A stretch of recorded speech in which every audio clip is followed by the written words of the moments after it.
Collègues, la parole est à Monsieur Poplin pour le groupe socialiste, républicain et citoyen.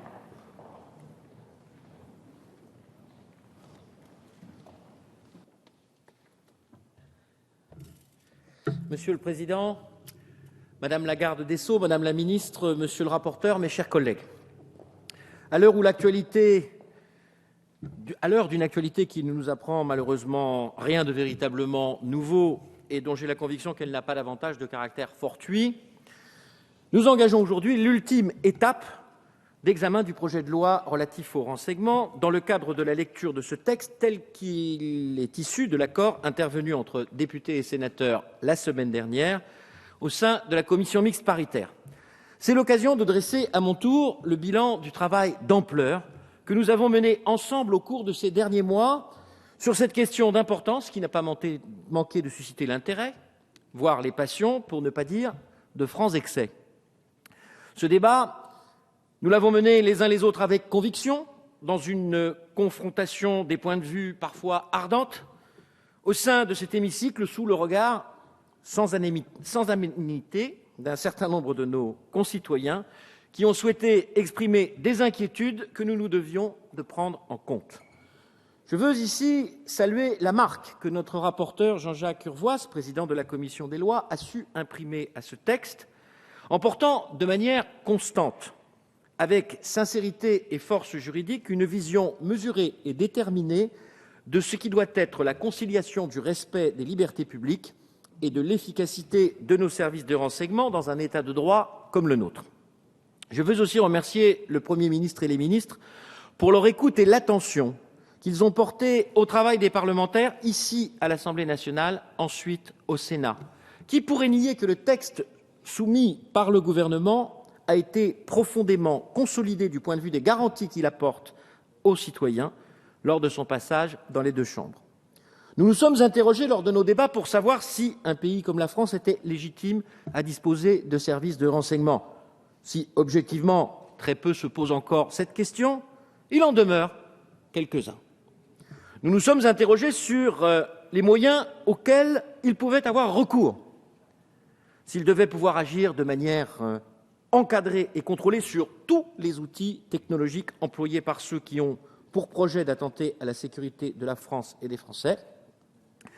Nous avons porté une attention particulière aux conséquences de ces dispositions sur le respect de la vie privée. À ces préoccupations, nous avons apporté des réponses à chaque fois de manière claire et très majoritaire. Oui, la France est légitime et fondée à disposer de services de renseignement car il s'agit d'un indispensable outil de souveraineté dans un État de droit. Oui, la France doit adapter les moyens dont elle autorise l'emploi à ses services, car les technologies sont en constante évolution et elles sont malheureusement mises au service d'une menace de niveau très élevé. Oui, une démocratie comme la France doit se donner par la loi les moyens d'encadrer par des règles et des contrôles stricts l'usage de ces outils par nature incontestablement intrusifs dans la vie privée. Il s'agit d'une démarche de protection des libertés, en aucun cas de prise de liberté par rapport aux libertés. Les articulations que nous sommes parvenus à trouver pour concilier ces préoccupations qui peuvent à première vue être considérées comme antagonistes ont recueilli le vote favorable de 690 parlementaires, députés et sénateurs, quand seulement 153 s'y opposaient.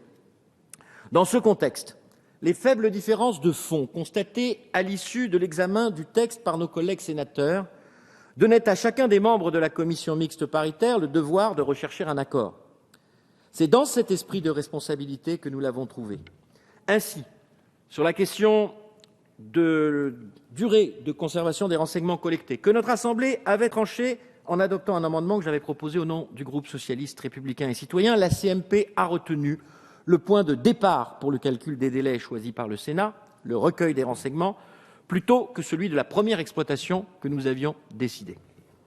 Un accord clair a été trouvé sur les durées de conservation, 30 jours pour les correspondances interceptées, 120 jours pour la captation d'images ou de données informatiques et 4 ans pour les données de connexion. Ces durées retenues dans la version finale de la loi soumise aujourd'hui à notre vote constituent, est-il besoin de le rappeler, un progrès dans l'encadrement du recueil des renseignements.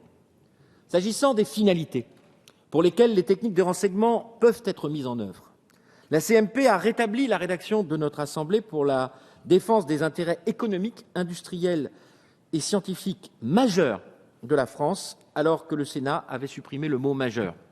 Je regrette en revanche que la notion d'atteinte à la paix publique, retenue par le Sénat, ait été préférée à celle d'atteinte à la sécurité nationale que j'avais proposée et qui avait été retenue par notre Assemblée en première lecture. Il me semble toutefois que nos débats parlementaires ont été suffisamment éclairants pour que le juge, qui serait saisi d'un éventuel abus de la justification de cette finalité, soit en mesure de percevoir le caractère exceptionnel que le législateur a souhaité lui conférer.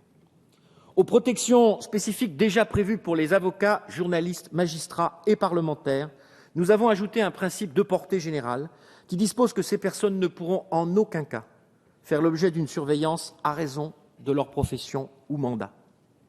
Enfin, il n'a échappé à personne que cette loi faisait débat dans une partie de la société. Nous avons donc bien volontiers repris l'idée sénatoriale d'une évaluation de celle-ci dans les 5 prochaines années.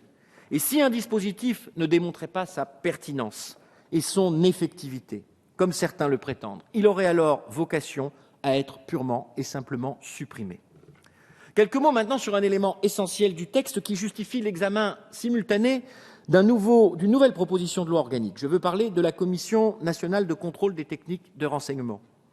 Parmi les nombreux dispositifs de contrôle instaurés, la CNCTR, qui remplacera la Commission nationale de contrôle des interceptions de sécurité, créée par la loi du 10 juillet 1991, avec des prérogatives et des moyens renforcés, constitue une pièce maîtresse, tout comme le contrôle juridictionnel du Conseil d'État, qui constitue une des principales nouveautés des dispositions de cette loi.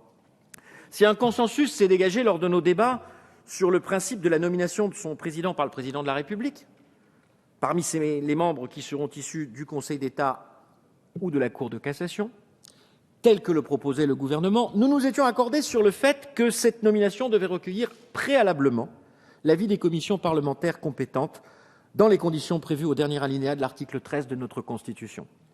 En effet, la CNCTR remplira des missions importantes de surveillance et de contrôle de l'usage des différentes techniques de renseignement que cette loi va autoriser. Nous avons considérablement renforcé ses pouvoirs et ses possibilités d'investigation lors des débats dans cet hémicycle et au Sénat. Nous avons précisé les modalités d'organisation de ces travaux et le rôle essentiel qui jouera celui ou celle qui aura la lourde tâche de le présider. Cette présidence, qui disposera d'une voix prépondérante en cas de partage des votes, ne doit donc faire l'objet d'aucune suspicion quant à son indépendance. En prévoyant le recueil de l'avis de la Commission des lois de l'Assemblée nationale et du Sénat, nous donnons une garantie supplémentaire à l'indépendance de la CNCTR, dont nous souhaitons la mise en place dans les délais les plus rapprochés possibles après la promulgation de la loi sur le renseignement. Pour le permettre, l'adoption d'une loi organique est nécessaire. Une proposition en ce sens a été adoptée par le Sénat le 9 juin dernier. Notre commission des lois l'a validée à son tour à l'unanimité la semaine passée. En l'approuvant dans les mêmes termes aujourd'hui, nous contribuerons à permettre une mise en place de la CNCTR dans les meilleurs délais. Ce dispositif vient ainsi parachever un édifice que nous avons voulu complet, équilibré, efficace et respectueux des principes généraux de notre droit. L'annonce par le président de la République de son intention de saisir personnellement le Conseil constitutionnel constitue une garantie supplémentaire de notre volonté d'agir de manière totalement transparente et respectueuse de ce droit. C'est dans cet esprit que le groupe républicain, socialiste, républicain et citoyen votera le projet de loi sur le renseignement issu des travaux de la CMP, qui constitue un réel progrès pour notre droit, ainsi que la proposition de loi organique relative à la nomination du président de la CNCTR. Merci.